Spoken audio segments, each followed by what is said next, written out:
This is Lara Henares making your day with part 36 of our essay on great civilizations. Chapter, The Glory That Was Greece. The classic Greece were a different kind of human beings from any other that preceded them. The Egyptians, the Sumerians, Assyrians, Babylonians, different in the art, in their literature, moral outlook, political organization, in their way of thinking and feeling about life. How did they get that way? Well, first, they were great travelers. And wherever they went, they came in contact with earlier, older cultures, which they approached with fresh, curious minds, untrammeled by traditions. Secondly, there was the so-called genius of the race. Since men first achieved civilization, there never has been a flowering of genius as occurred in 1 century in the Athens of 450 BC. In a city no larger than San Francisco, no larger than Pasay City, only 3 generations produced such tragic poets as Aeschylus, Euripides, and Sophocles, the comic poet Aristophanes, philosophers such as Socrates, Plato, Aristotle, Anaxagoras, and the great Herodotus, the sculptors Phidias and Praxiteles, and statesmen of the quality of Pericles and Themistocles. These were the only distinguished.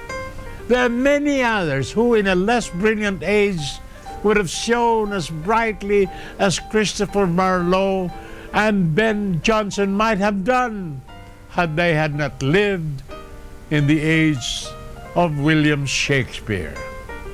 A historian once remarked, "It is as if the individuality of the Greek civilization strove for a brief period of its maturity to surpass the bounds of possible achievement." To surpass the bounds of possible achievement. More about this after these messages. This is Lara Henares making your day with part 36 of our essay on great civilization. Chapter, The Glory That Was Greece. My dear friends, the victory of the Greece at Marathon and Salamis over the Persian brand of colonial imperialism did not bring the millennium to Greece. Greek individualism and self-interest, a stubborn pride that had beaten the barbarian, broke up in the end the precious unity Athens had striven to create. Greek fought Greek for power, for possession of land, out of jealousy of Athens' dominance. Men fought and died bravely, but year after year the Hellenic world dissipated its strength in war, and weakened, it was finally destroyed. But that is another story. The ancient Greeks are a people whom we recognize, and who, despite many differences, think, act, and speak like us. Not only admires, but loves them and despairs for them. They had all our faults, and perhaps we have a few of their virtues. One hopes so. We who travel to Greece, as Herodotus once traveled to the ancient civilizations of Egypt and Babylon, we may find in Greece the very roots of our being.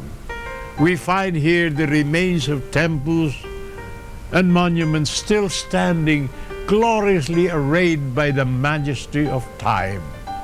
It seems that the flower of youth throbs within them, which time cannot quell, as if there flowed through their stone the immortal breath of a soul rebellious to age.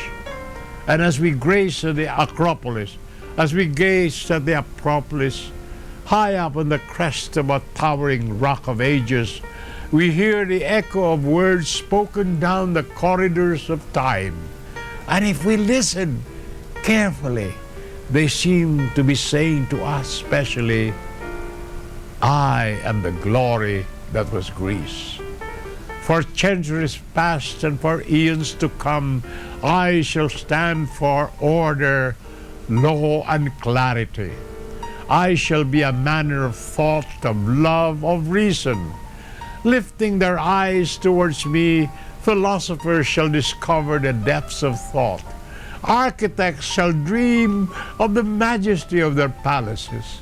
So, come to me, all you truth seekers. Come to this consecrated rock where truth, beauty, and infinite virtue have mingled to give birth to the consciousness of man.